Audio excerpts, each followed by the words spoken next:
মুসাফির অবস্থায়, সফর অবস্থায় সিয়াম না রাখতে পারে, সিয়াম না রাখার অথবা ইফতার করার দলিল রয়েছে। জায়েজ মুসাফির রোজা রাখবে না, যদিও সে শক্তিশালী হয়, যদিও সে শক্তিশালী হয়।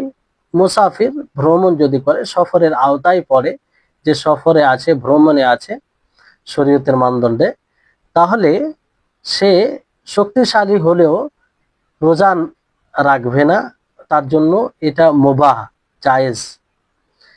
এর দলিল হচ্ছে আল্লাহ তাবারক ওয়া তাআলা বলেন, ফামান কানা মিনকুম মারিদান আও আলা সাফারিন ফাইদ্দাতুম মিন আইয়ামিন উখর, যে তোমাদের মধ্যে যারা অসুস্থ হবে অথবা সফরে থাকবে, ভ্রমণে থাকবে, ফাইদ্দাতুম মিন আইয়ামিন উখর, তো সে অন্য দিনে সেই রোজাগুলি পালন করবে।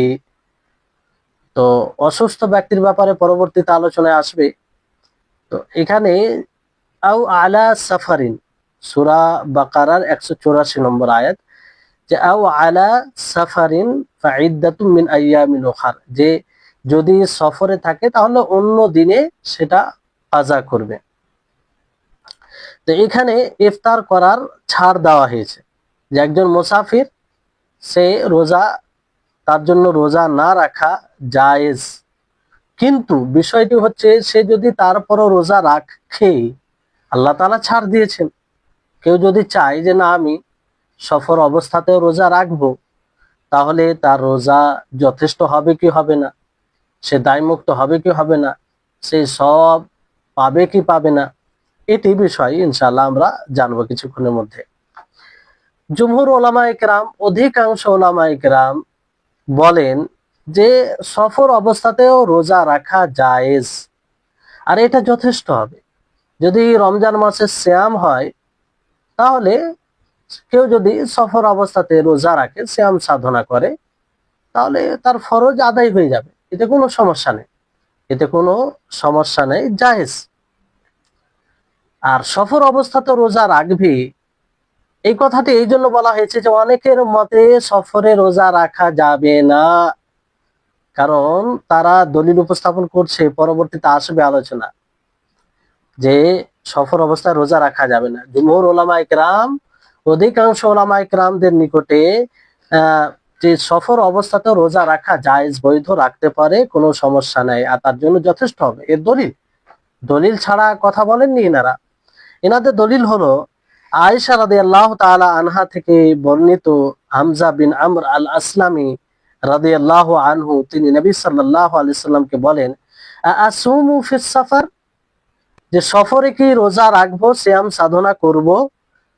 তো তিনি বলে, ইন শিইতা ফাসুম, যদি তুমি চাও তাহলে সিয়াম সাধনা করো, রোজা রাখো। ওয়াইন শিইতা ফাআফতির, আর যদি তুমি চাও তাহলে রোজা ছেড়ে দাও, ভঙ্গ করে দাও, মানে রোজা রাখিও না। তাহলে এটা তো স্পষ্ট দলিল, সহিহ বুখারী, সহিহ মুসলিমের হাদিস, মুত্তাফাকান আলাইহি রিওয়ায়াত, যে আল্লাহর নবী তাকে স্বাধীন দিলেন যে তুমি ইচ্ছা করলে রোজা রাখো, আর ইচ্ছা করলে রোজা রাখিও না। তো এতে মানে সুস্পষ্ট, এখানে কোনো বোঝার অসুবিধার কিছু বিষয় আছে বলে এরকম কিছু দেখা যায় না।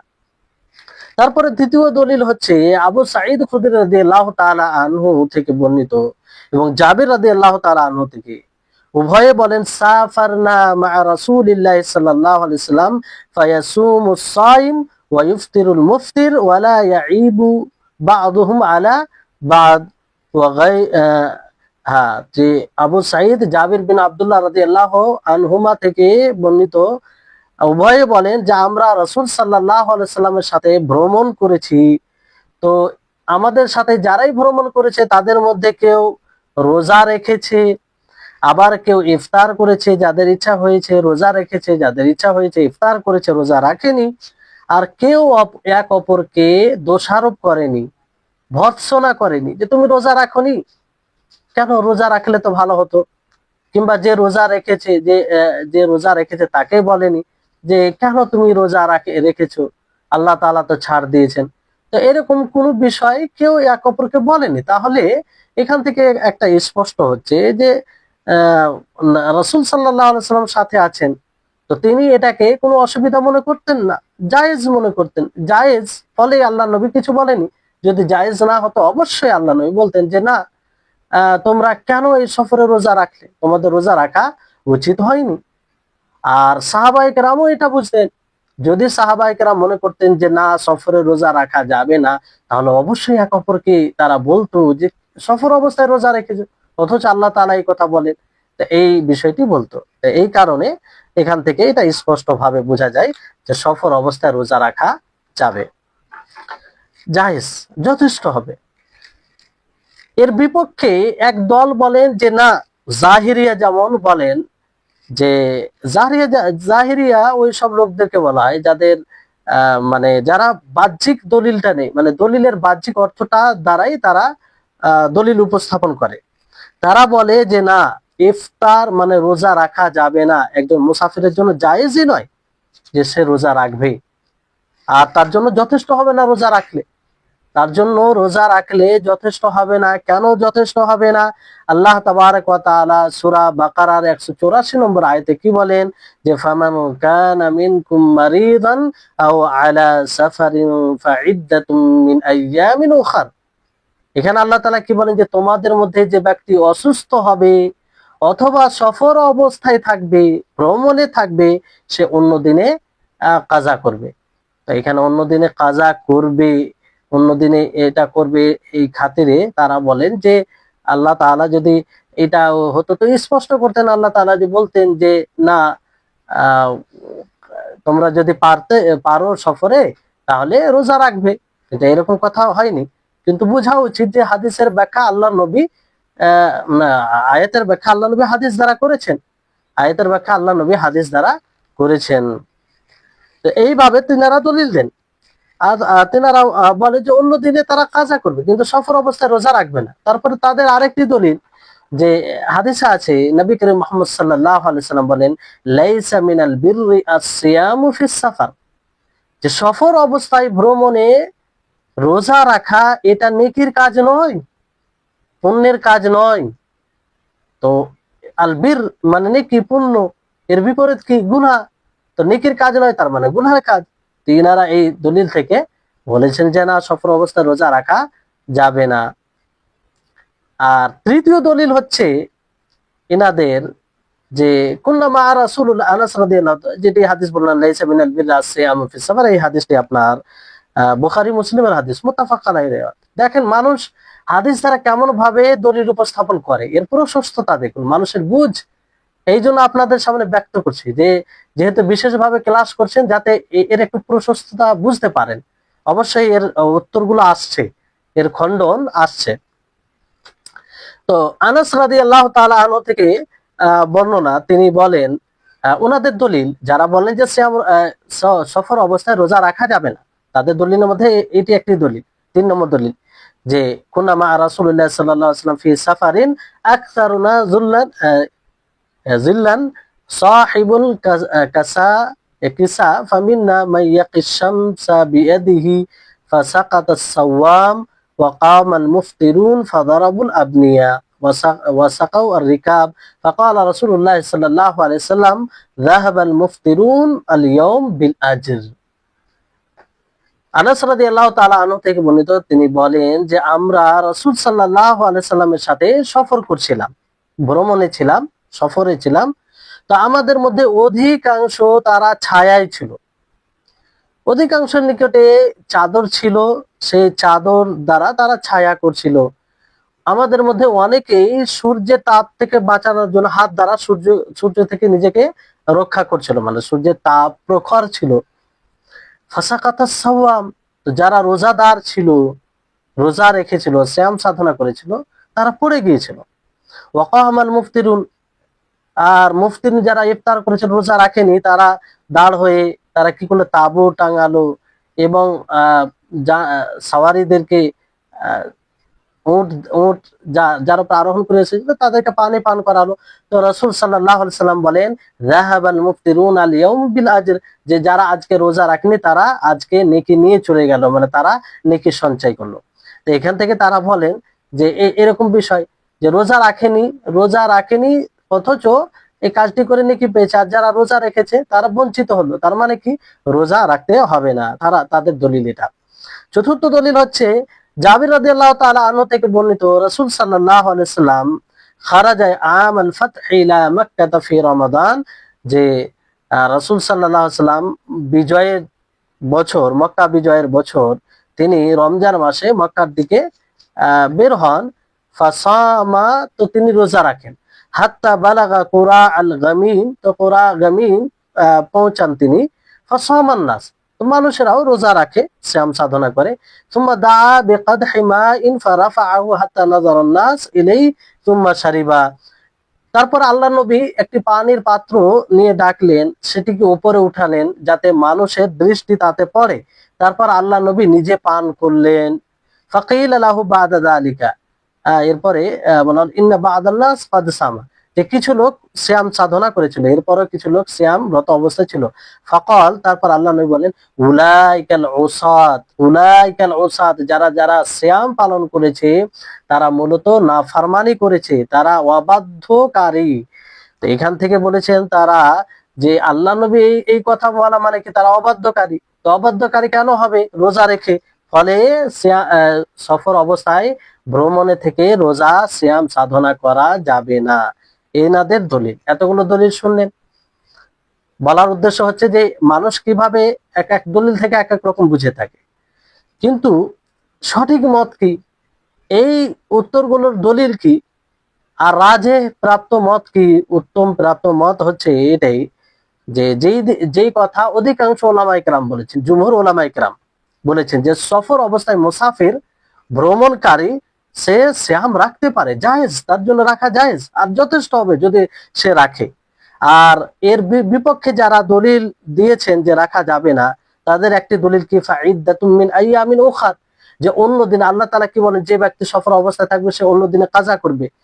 তো এটা তাদের জন্য যারা এই রুখসাতকে গ্রহণ করবে, মানে এই ছাড়ের উপরে আমল করবে। আল্লাহ তাআলা যেহেতু ছাড় দিয়েছেন, কেউ যদি মনে করে যে না আল্লাহ তাআলা ছাড় দিয়েছেন, অবশ্যই ছাড়ের উপরে আমল করা এটা উত্তম। পরবর্তীতে আসবে যে রুখসাতের উপরে আমল করা রোজার ক্ষেত্রে মুসাফিরের জন্য কিরকম কি, তার অবস্থান কি।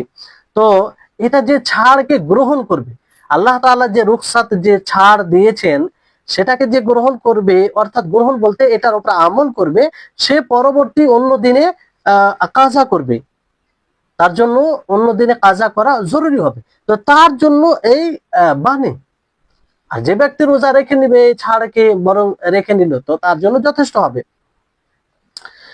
আর নবী করিম মুহাম্মদ সাল্লাল্লাহু আলাইহি ওয়াসাল্লামের এই কথা যে সফরে রোজা রাখা পুণ্যের কাজ নয়, নেকির কাজ নয়, তো আসলে ওই ব্যক্তি প্রখর রৌদ্রে তাপমাত্রা অতিরিক্ত ছিল, তা সত্ত্বেও সে রোজা রেখেছিল, ফলে সে বেহুশ হয়ে পড়েছিল। এত কষ্ট, প্রখর রোদ, প্রখর তাপমাত্রা, তো এত কষ্টের সাথে রোজা রাখার কারণে বেহুশ হয়ে পড়েছিল। ফলে আল্লাহ নবী বলেন যে এইরকম অবস্থায় সিয়াম রাখা তো পুণ্যের কাজ নয়, নেকির কাজ নয়, বরং আল্লাহ তাআলা ছাড় দিয়েছেন, সে ছাড়ের উপরে আমল করবে।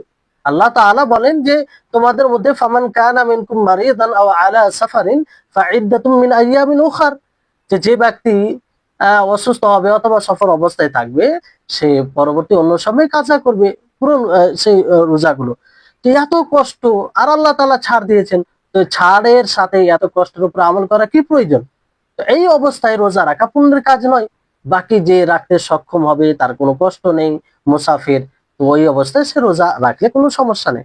পরবর্তীতে আসবে যে কোন সময় রোজা রাখা উত্তম আর উত্তম নয়, আর কোন সময় রাখা যাবে না। জি, তারপরে আরেকটি তাদের যেটা দলিল, যে যাহাবাল মুফতিরুন আল ইয়াউম বিল আজরি, যে আজকে যারা ইফতার করেছে তারা আজরে নেকি নিয়ে চলে গেল।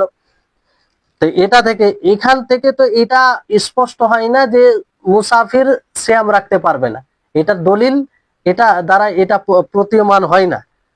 বরং যারা নেকি নিয়ে গিয়েছে, যারা রোজা রাখেনি তারা নেকি নিয়ে গেল, মানে কি তারা যে আমল করেছিল, তাবু টাঙিয়েছিল, পানি পান করিয়েছিল, এই যে আমল, একটা অতিরিক্ত আমল করলো, এর নেকি তারা নিয়ে এলো। আর যারা বাকি রোজাদার ছিল তারা এটা করতে পারেনি, ফলে তারা এই নেকি থেকে বঞ্চিত থাকলো। কিন্তু এটা থেকে এটা প্রতীয়মান হয় না যে সফর অবস্থায় রোজা রাখা যাবে না, তাহলে তাদের এটা দলিল সঠিক নয় এইভাবে দলিল উপস্থাপন করা। আবু দারদা রাদিয়াল্লাহু তাআলা আনহু থেকে বর্ণিত, তিনি বলেন, খারাজনা মা রাসূলুল্লাহ সাল্লাল্লাহু আলাইহি সাল্লাম, আমরা রাসূল সাল্লাল্লাহু আলাইহি সাল্লামের সাথে বের হলাম, ফি শাহরি রমাদান, রমজান মাসে, ফি হুররিন ইয়া ফি হুররিন ইয়া ফি হাররিন শাদীদিন, একদম প্রখর তাপমাত্রায়, গরম, প্রচন্ড গরম, বিপুল পরিমাণে গরম। হাত্তা ইন কানা আহাদুনা লা ইয়াদাউ ইয়াদাহু আলা রাসি মিন শিদ্দাতিল হাররি, এমনকি আমাদের মধ্যে কেউ নিজের হাতকে মাথার উপরে রেখে সূর্যের তাপ থেকে, সূর্যের তাপমাত্রা থেকে নিজেকে রক্ষা করত। ওয়ামা ফিনা সাইমুন ইল্লা রাসূলুল্লাহ সাল্লাল্লাহু আলাইহি ওয়াসাল্লাম, আর আমাদের মধ্যে কেউ রোজাদার ছিল না রাসূল সাল্লাল্লাহু আলাইহি ওয়াসাল্লাম ব্যতীত, রাসূল সাল্লাল্লাহু আলাইহি ওয়াসাল্লাম ছাড়া কেউ রোজাদার ছিল না। ওয়া আব্দুল্লাহ ইবনে রাওয়াহা, এবং আব্দুল্লাহ ইবনে রাওয়াহা একজন সাহাবী। তাহলে রাসূল সাল্লাল্লাহু আলাইহি ওয়াসাল্লাম এবং আব্দুল্লাহ ইবনে রাওয়াহা, এই দুইজন রাসূল সাল্লাল্লাহু আলাইহি ওয়াসাল্লাম এবং ওনার সাথে আব্দুল্লাহ ইবনে রাওয়াহা রোজাদার ছিল, বাকি সকলে কেউ রোজা রাখেনি। তার মানে এখান থেকে কি স্পষ্ট হচ্ছে যে সফর অবস্থায় মুসাফির সিয়াম রাখতে পারে, যেমন আল্লাহর রাসূল রাখলেন, আব্দুল্লাহ ইবনে রাওয়াহা রাখলেন। আর এখানে তো এটা বলার সুযোগ নেই যে রাসূল সাল্লাল্লাহু আলাইহি ওয়াসাল্লামের সাথে খাস বিশেষ এই আমলটি, কেন রাসূল সাল্লাল্লাহু আলাইহি ওয়াসাল্লামের সাথে আব্দুল্লাহ ইবনে রাওয়াহা তিনিও রেখেছেন। আর রাসূল শুধু যদি রাসূলই রাখতেন, তো তার জন্য খাস হওয়ার জন্য কোনো দলিল লাগবে। দলিল ছাড়া আমরা বলতে পারি না যে এটা রাসূলের সাথে এই আমলটি খাস উম্মতের জন্য নয়, এটা অবশ্যই দলিল লাগবে। তো বিষয়টি হচ্ছে এখান থেকে এটা স্পষ্ট হয়, তারা যে দলিল দেয় যে সিয়াম সফর মুসাফির রোজা রাখতে পারে না, ওই ওই দলিলটা উপস্থাপন করে যে আল্লাহ নবী কুরাউল গামিমে পৌঁছে একটি পানির পাত্র উঠিয়ে মানুষকে দেখিয়ে পান করলেন। আর যারা তারপরে রোজা রেখেছিল তাদেরকে উলাইকাল উসাত বললেন, উলাইকাল উসাত, যে তারা নাফরমানকারী, তারা অবাধ্যকারী, তারা গুনাহগার, এইভাবে যে আল্লাহ নবী বললেন। তো এখান থেকে তারা দলিল দিয়েছেন যে না, রোজা রাখা যাবে না। তো এখানে আপনি কি উত্তর দিবেন? এখানে রাসূল সাল্লাল্লাহু আলাইহি ওয়াসাল্লাম নিজে রোজা রেখেছেন সফর অবস্থায়, তার সাথে আব্দুল্লাহ ইবনে রাওয়াহা রেখেছেন, তার মানে কি রোজা রাখা যাবে? এবার বিষয়টি হচ্ছে যে উলাইকাল উসাত ওই হাদিসে বলা হয়েছে, তো এর উত্তর কি হবে? এর উত্তর ওলামাগণ বলেছেন যে আসলে সেখানে ইফতার করার প্রয়োজন ছিল, তারপরে ইফতার করেনি। আল্লাহ নবী বিশেষভাবে তাদেরকে বলেছিল, সেখানে ওই অবস্থা ছিল, দৃঢ় সংকল্প ছিল, তারপরে তারা করেনি, ফলে আল্লাহ নবী এই কথা বললেন উলাইকাল উসাত। বাকি যদি ভালো অবস্থা থাকে, রোজা রাখতে পারে, কোনো কষ্ট ওই রকম বড় ক্ষতি ছাড়া, তাহলে সমস্যা নেই। যেমন রাসূল সাল্লাল্লাহু আলাইহি ওয়াসাল্লাম আব্দুল্লাহ ইবনে রাওয়াহা রেখেছেন, যে হাদিস আপনারা শুনলেন। তো এই হাদিসটি, যে হাদিসে রাসূল সাল্লাল্লাহু আলাইহি ওয়াসাল্লাম আব্দুল্লাহ ইবনে রাওয়াহা ছাড়া কেউ রোজা রাখেনি, এই রাসূল সাল্লাল্লাহু আলাইহি ওয়াসাল্লাম ও আব্দুল্লাহ ইবনে রাওয়াহা রোজা রেখেছেন। এই হাদিসটি মুত্তাফাক আলাইহি রিওয়ায়াত, সহিহ বুখারী সহিহ মুসলিমের রিওয়ায়াত, একদম বিশুদ্ধ হাদিস। তারপরে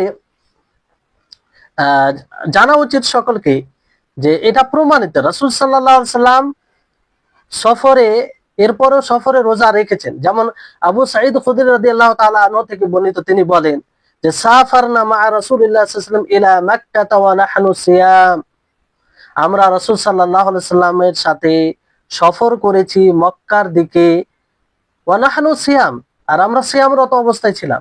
কি অবস্থায় ছিলাম? সিয়ামরত অবস্থায় ছিলাম, মানে রোজা রেখেছিলাম।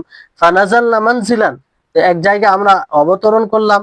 ফাকাল নবী সাল্লাল্লাহু আলাইহি ওয়াসাল্লাম, রাসূল সাল্লাল্লাহু আলাইহি ওয়াসাল্লাম বলেন, ইন্নাকুম ক্বাদ দানাউতুম মিন আদুউইকুম আল ফিতর আকওয়া লাকুম, যে তোমরা তোমাদের শত্রুদের নিকটে হয়েছো, তাদের কাছে এসেছো, ফলে এই সময় তোমাদের জন্য ইফতার করা এটা বেশি শক্তিশালী হবে, তোমাদের তোমরা শক্তিশালী হয়ে থাকবে, ইফতার করাটা উত্তম হবে। ফাকানাত রুখসা, তাহলে এটি ছাড়। ফামিন্না মান সামা ওয়া মিন্না মান আফতারা, এরপরে আমাদের মাঝে কেউ কেউ সিয়াম সাধনা করেছিল, আর কেউ কেউ ইফতার করেছিল, মানে রোজা রাখেনি। ফানাজালনা মানজিলান ফাকালা রাসূলুল্লাহ সাল্লাল্লাহু আলাইহি সাল্লাম, তারপরে আরেকটি মঞ্জিলে অবতরণ করেন রাসূল সাল্লাল্লাহু আলাইহি সাল্লাম বলেন, ইন্নাকুম মুসবিহু আদুওয়াকুম, যে তোমরা সকাল করবে তোমাদের শত্রুদের নিকটে, শত্রুদের উপরে, অল ফিতরু আকওয়ালাকুম, আর মনে রাখো ইফতার করাটাই তোমাদের তোমাদের জন্য শক্তির বিষয় হবে। ফাআফতিরু, ফলে তোমরা কি করো, ইফতার করো, রোজা ভেঙে দাও, তোমরা রোজা রাখো না। তো এখানে বিষয়টা হচ্ছে যে নিশ্চিতভাবে আল্লাহর নবী এখানে ইফতার করতে বলেছেন, কারণ অবস্থা ওই ছিল, ফলে আল্লাহ নবী এইভাবে বলেছেন। তারপরেও যখন কেউ রোজা রাখেনি তখন আল্লাহ নবী ওই কথা বলেছিলেন যে উলাইকাল উসাদ ওয়াকানা ফাআফতারনা সুম্মা ক্বালা লাকাদ রাআইতুনা নাসুম মা রাসূলুল্লাহ সাল্লাল্লাহু আলাইহি ওয়াসাল্লাম বা'দা যালিকা ফিস সাফার। তারপরে ওই সফরে রাসূল সাল্লাল্লাহু আলাইহি ওয়াসাল্লাম আমাদেরকে রোজা রাখতে দেখেছিলেন। তো এখান থেকে কি বোঝা যাচ্ছে যে যখন আপনি শত্রুদের সাথে মোকাবেলা করবেন, শত্রুদের সাথে যুদ্ধ করবেন, তখন আপনার জন্য উত্তম কি হবে, আপনি শক্তিশালী যদি আপনি থাকেন, শক্তির সাথে লড়াই করতে চান, তাহলে ইফতার করাটা আপনার জন্য উত্তম হবে। ইফতার করাটা আপনার জন্য কি হবে, উত্তম হবে।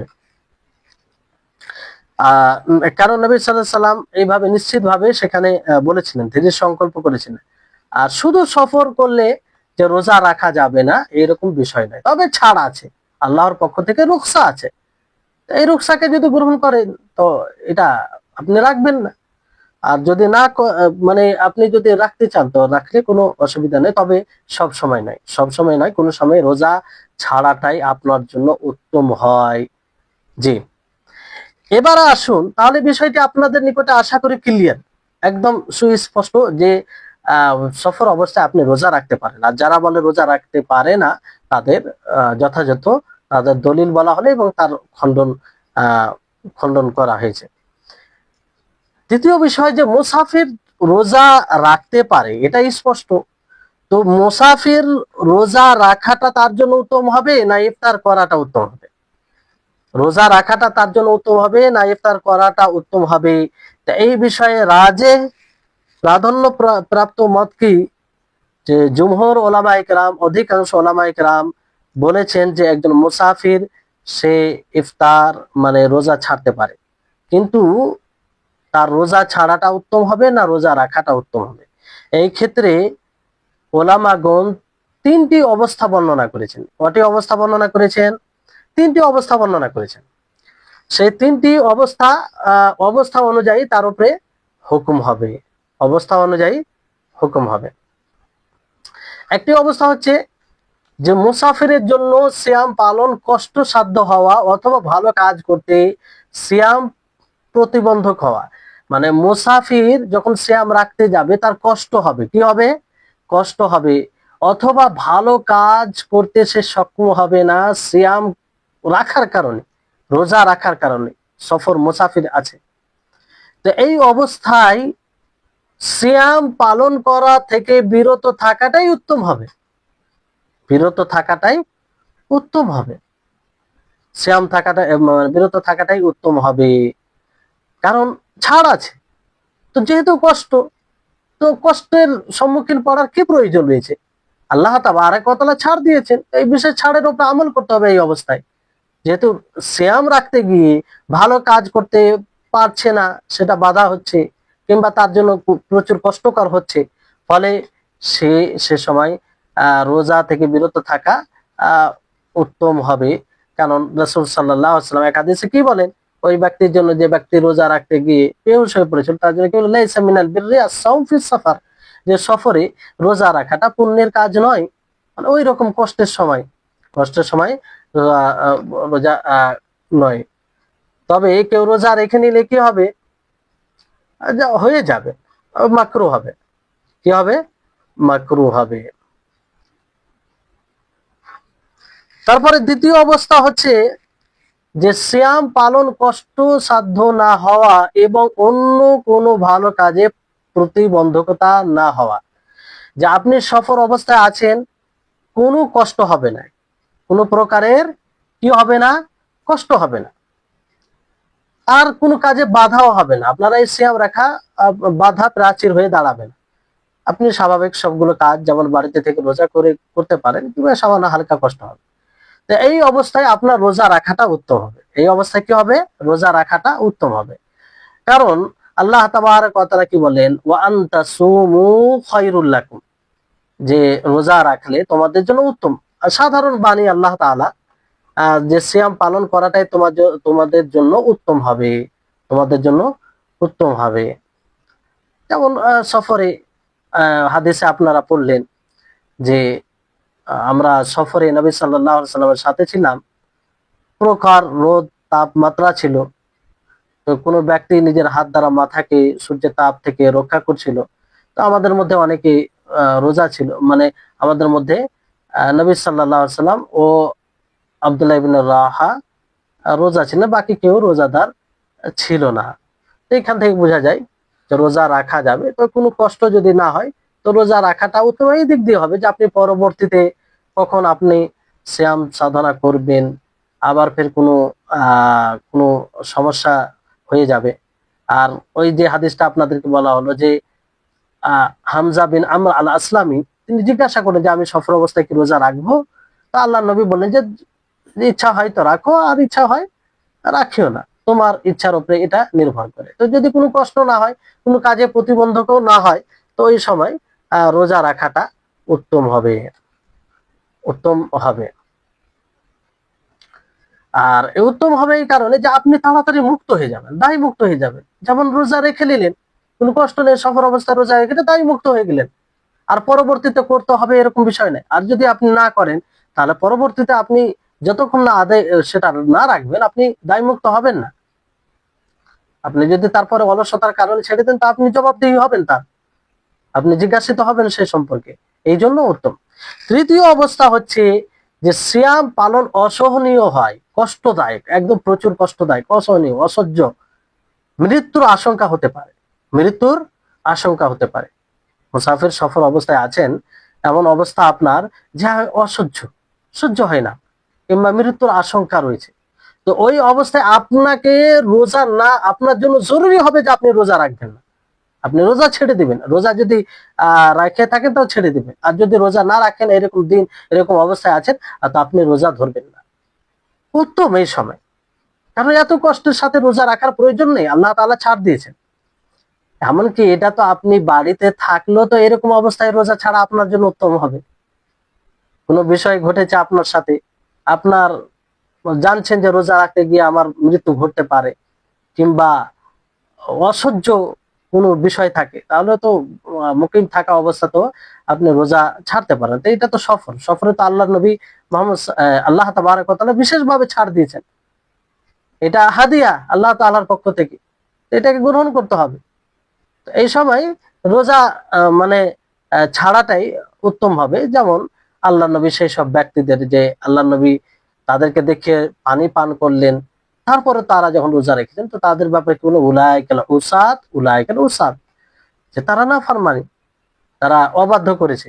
তো এর ফলে বোঝা যায় যে এই অবস্থায় রোজা না রাখা, না, রোজা রাখা যাবে না, রোজা রাখা যাবে না, বরং ইফতার করে নিতে হবে। কি করে নিতে হবে?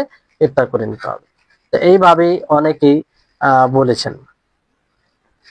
এর সমর্থনে একটি হাদিস রয়েছে, ইমাম মুসলিম রাহিমাহুল্লাহ তিনি বর্ণনা করেন যে কুন্না নাগজু মা রাসূলুল্লাহ সাল্লাল্লাহু আলাইহি ওয়াসাল্লাম ফি রমাযান ফামিন্না আস-সাইম ওয়া মিন্না আল-মুফতির। সেই ওই অর্থে যে আমরা রাসূল সাল্লাল্লাহু আলাইহি সাল্লামের সাথে যুদ্ধ করতাম রমজান মাসে, তো আমাদের মধ্যে কেউ সিয়ামরত অবস্থায় হতো, আবার কেউ ইফতার করতো। কে কি করতো? ইফতার। ফালা ইয়াজিদু সাইমা আলাল মুফতির। তো সাইম যে থাকতো, রোজা অবস্থায় থাকতো, সে ভৎসনা করতো না কাকে? যে ইফতার করতো। ওয়ালাল মুফতির আলা সাইম। আর যে ইফতার করতো, যে সিয়াম রাখতো না, সে ভৎসনা করতো না, কোনো দোষারোপ করতো না কাকে? সাইমকে। মানে যে যার ইচ্ছা সেটা করতো। তার কারণ এক অপরকে বলতো না কিছু। তার মানে কি, সবার এটা জ্ঞানে ছিল, তারা এটাই জানতো, তিনারা এটাই বুঝেছিলেন যে এই অবস্থায় রোজা রাখলেও হবে, না রাখলেও হবে। এখানে কোনো নিন্দনীয় বিষয় নেই যে এক অপরকে বলতে হবে, এক অপরকে ভর্ৎসনা দিতে হবে। তো যারা এই রোজা রেখেও নিজেকে শক্তিশালী মনে করতো, যে আমার কোনো অসুবিধা নেই, তারা রোজা রাখতো। আর এই রোজা রাখা কারণ ফাইন্না যালিকা হাসানুন, কারণ এটা উত্তম, দায় মুক্ত হয়ে গেল, যত দ্রুত হয় দায় মুক্ত হয়ে গেল। আর যারা মনে করতো যে শরীরে দুর্বল রাখতে গেলে অসুবিধা আছে, তো তারা ইফতার করতো, এটাও উত্তম। যে এত কষ্টে আল্লাহ তাআলা যেহেতু ছাড় দিয়েছে, এত কষ্টে কেন রোজা রাখবে, শরীর দুর্বল তো কেন রোজা রাখবে। তো এই হচ্ছে বিষয়টা। এই হাদিসটি আপনার সহিহ মুসলিমে রয়েছে, স্পষ্ট দলিল, এখানে কোনো বুঝার কোনো এরকম কোনো বিষয় নাই যে বুঝতে গিয়ে গবেষণা করতে হবে। এবার আসুন কিছু এই ক্ষেত্রে আমাদেরকে বিষয় মাসলা মনে রাখতে হবে, যেটা জরুরি, যে যদি কোনো ব্যক্তি রমজান মাসের চাঁদ দেখে, ভালো করে শুনবেন গুরুত্ব দিয়ে, যদি কোনো ব্যক্তি রমজান মাসের চাঁদ দেখে বাড়িতে থাকা অবস্থায়, মুকিম অবস্থায়, মানে বাড়িতে আছে, সফর শুরু করেনি, তারপরে সে সফর করবে রমজানের কোনো দিনে, তো রাজেহ কল অনুযায়ী তার জন্য ইফতার করা জায়েজ হবে। কারণ এর দলিল আছে, এর দলিল আছে। ধরেন আপনি রমজান মাসের চাঁদ দেখলেন, দেখার পরে আর আগামীকালকে সকাল 8টার সময় সফর করবেন, কি করবেন, সফর করবেন। তো এই বিষয়ে দ্বিমত আছে ওলামাদের মধ্যে, কিন্তু রাজে উত্তম মত কি, উত্তম মত হচ্ছে যে আপনি সেদিন রোজা নাও রাখতে পারেন, রোজা নাও রাখতে পারেন, কারণ আপনি সফর করবেন, সফরের আপনার দৃঢ় সংকল্প আছে, ফলে আপনি রোজা নাও রাখতে পারেন, এটা আপনার জন্য ছাড় আছে। তো এর দলিল হচ্ছে আব্দুল্লাহ ইবনে আব্বাস থেকে বর্ণিত, রাসূল সাল্লাল্লাহু আলাইহি সাল্লাম মক্কায় বের হন, মক্কার উদ্দেশ্যে রমজান মাসে, ফাসামা, রোজা রাখেন, হাত্তা বালাগাল কুদাইদ, যখন কুদাইদ নামক জায়গায় পৌঁছান তিনি ইফতার করে নেন, কি করে নেন, ইফতার করে নেন। ফাআফতার নাস, মানুষও ইফতার করে নেয়, মানুষও ইফতার করে নেয়। আর কিছু রিওয়ায়েতে আছে যে এটা বিজয়ের, মক্কা বিজয়ের বছরের দিন হয়েছে এটা। হাফিজ ইবনে হাজার রাহিমাহুল্লাহ তিনি বলেন যে, হাফিজ ইবনে হাজার রাহিমাহুল্লাহ তিনি বলেন যে এটা থেকে দলিল উপস্থাপন করা হয়েছে যে মুসাফির, যে ভ্রমণকারী হবে মুসাফির, সে দিনের কোনো মধ্য সময়ে ইফতার করতে পারে, যদিও সে মুকিম অবস্থায় রমজানে চাঁদ দেখে থাকে, কিংবা রাত্রে সে বাড়িতে অবস্থান করেছে, দিনে সফর করেছে, তো ওই অবস্থায় সে, যেমন ধরুন যে রাত্রে আছে, সকাল ফজর আগে পর্যন্ত বাড়িতে ছিল, সফর করেছে সকালে, যেটা উদাহরণ দিলাম, তো সফরে আওতায় পড়ে গেছে, কিংবা সফর করার পুরো নিয়ত আছে, তো ওই সময় সে দিনে ইফতার করে নিতে পারে, রোজা ভঙ্গ করতে পারে, কি করতে পারে, রোজা ভঙ্গ করতে পারে। তো এই বিষয়টি এটা মানে জায়েজ আর কি। আর এটা যে হাদিসটা আপনাদেরকে বলা হলো, এটা জায়েজের দলিল, আর এতে কোনো ইখতিলাফ নেই, যে কোনো ব্যক্তি যদি রমজান মাসে চাঁদ দেখে মক্কা বিজয়, মানে এতে কোনো কারো ইখতিলাফ নেই যে রাসূল সাল্লাল্লাহু আলাইহি সাল্লাম রমজান এর চাঁদ দেখেছেন কিংবা রমজান করেছেন মক্কা বিজয়ের বছরে, আর তিনি মদিনাতে ছিলেন, তখন কোথায় ছিলেন, মদিনাতে ছিলেন, আবার তিনি সফর করেন মধ্যে মধ্যে এতে মধ্যে মধ্য রমজানে সফর করেন, এতে কোনো সমস্যা নেই। মধ্য রমজানে কেউ ইচ্ছা করলে সফর করতে পারে, মধ্য রমজানে ইচ্ছা করলে সফর করতে পারে, কোনো সমস্যা নেই। আর সফর করতে গেলে তখন তার জন্য রোজা না রাখা ছাড় রয়েছে। তারপর আরেকটি বিষয় এখানে, সেটি হচ্ছে যে অনুরূপভাবে সেই ব্যক্তির জন্য ইফতার করা রোজা ছাড়া জায়েজ হবে কোনো ব্যক্তি যদি মুকিম অবস্থায় শ্যাম মানে শ্যাম করে সকাল করে, মানে উদাহরণ হচ্ছে যে এক ব্যক্তি বাড়িতে আছে, বাড়িতে থাকাকালীন সে শ্যাম সাধনা করছে, ওই অবস্থায় সকাল করেছে, তারপর সে দিনের বেলায় কি সংকল্প করলো যে সফর করবে, দিনের বেলায় সফর সফর করবে, তো সে সময় তার জন্য রোজা রাখা রোজা ছাড়া জায়েজ হবে, যেটা পূর্বে বলা হলো। পূর্বের বিষয়টি এরকম ছিল যে ধরেন ফজরের পূর্বে সফর শুরু করা অথবা মুসাফির অবস্থায় কারো ফজর উদিত হওয়া এবং সিয়াম থেকে বিরত থাকার নিয়ত করা। ফজরের পূর্বে সফর শুরু, মানে ফজরের পূর্বে একজন সফর শুরু করলো, অথবা মুসাফির অবস্থায় ফজর উদিত হওয়া এবং সিয়াম থেকে বিরত থাকার নিয়ত করা। এই অবস্থায় তার জন্য সিয়াম থেকে বিরত থাকা জায়েজ, মানে জায়েজ। ফজরের আগে ধরেন সফর শুরু করলো, তো সে নিয়ত করলো যে আমি আজকে রোজা রাখবো না, তখনই তো এটা জায়েজ।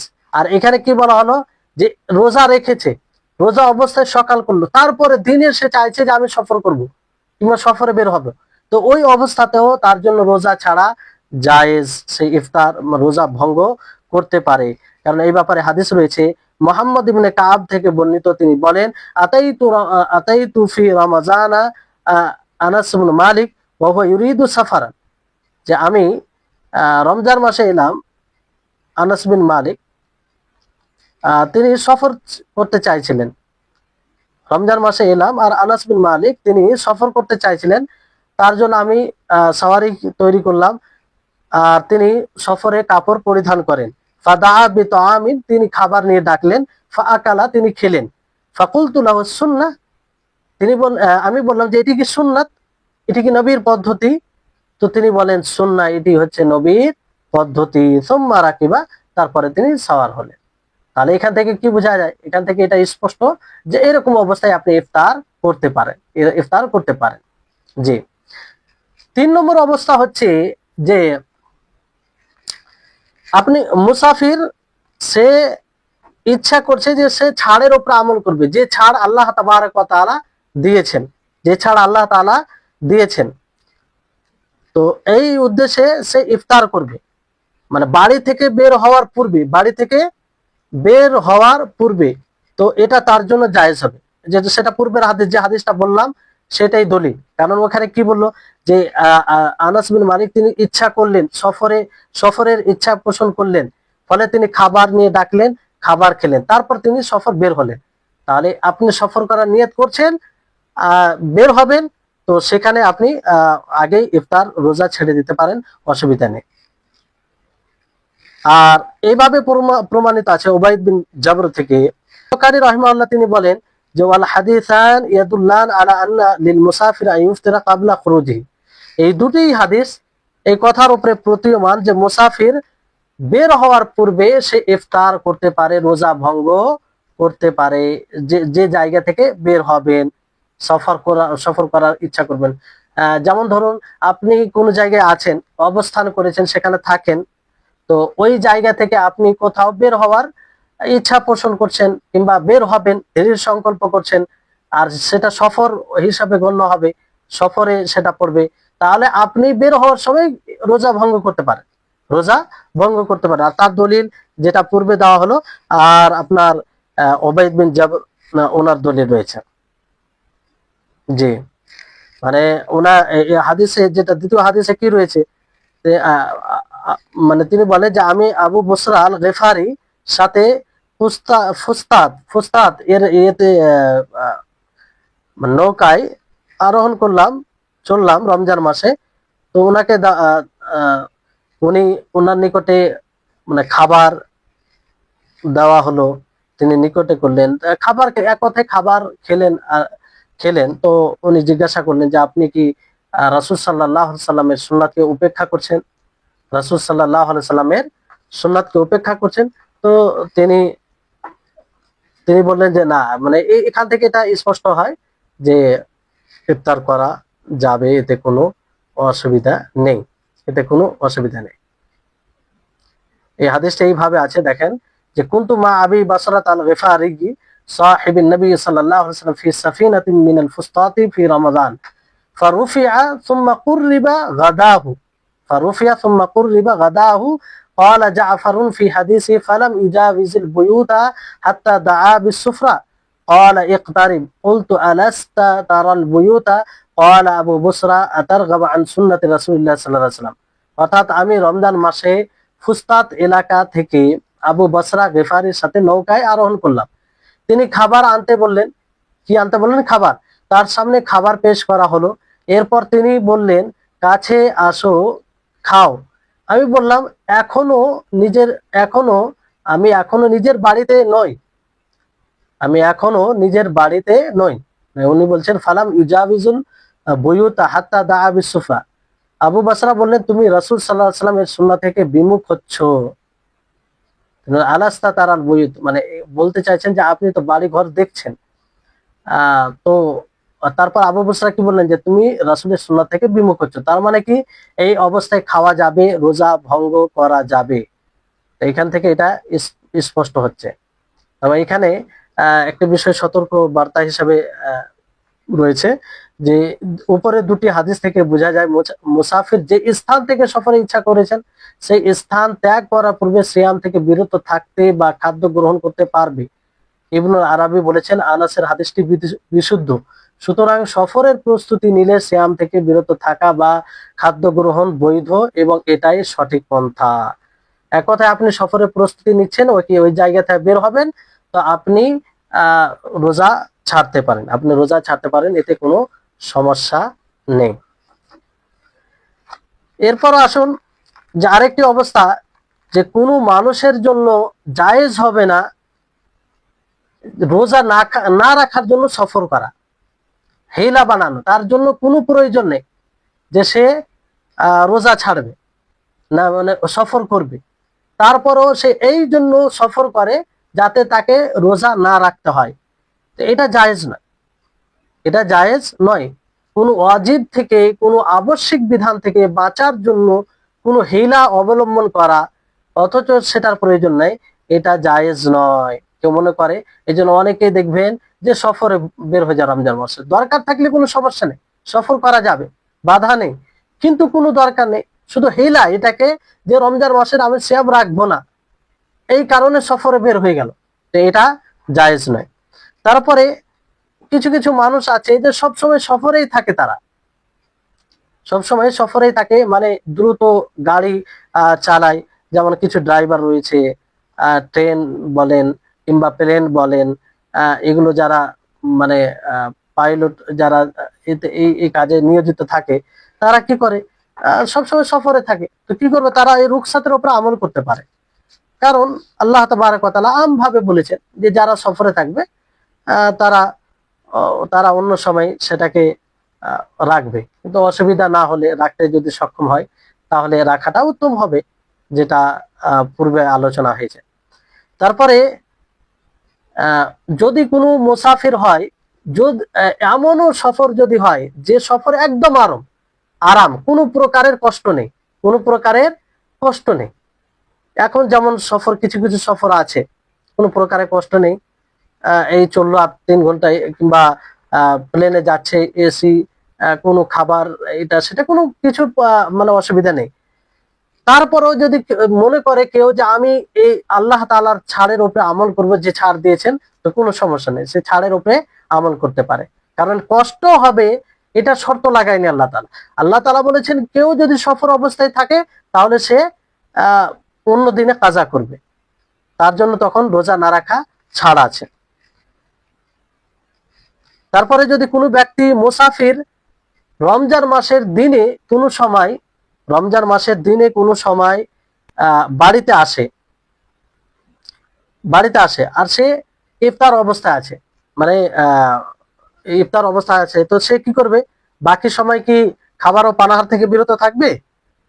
তো এখানে জরুরি নয় যে সে খাবার ও পানাহার থেকে বিরত থাকবে, জরুরি নয় খাবার ও পানাহার থেকে বিরত থাকবে, সে খেতে পারে, তবে প্রকাশ্য ভাবে নয়, মানুষের দৃষ্টি থেকে একটু গোপনে খাওয়া দাওয়া করবে, বেশি ভালো হবে।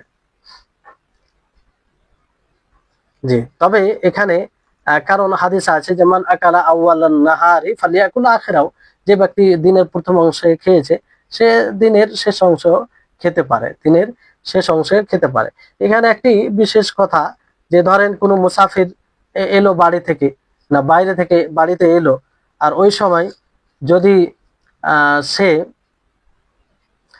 স্ত্রীর সাথে মানে সঙ্গম করে, যেহেতু সে রোজা অবস্থায় নেই, আর তার স্ত্রীও যদি এমন অবস্থায় থাকে যে ওই দিনই হয়তো ঋতুস্রাব থেকে পবিত্র হয়েছে, মানে মধ্য দিনে কোনো সময়, ফলে সেই দিন সে রোজা রাখেনি, তো ওই অবস্থায় তার সাথে সঙ্গম মানে জেমা করতে পারে, এটা জায়েজ, কারণ সেও রোজা অবস্থায় নেই।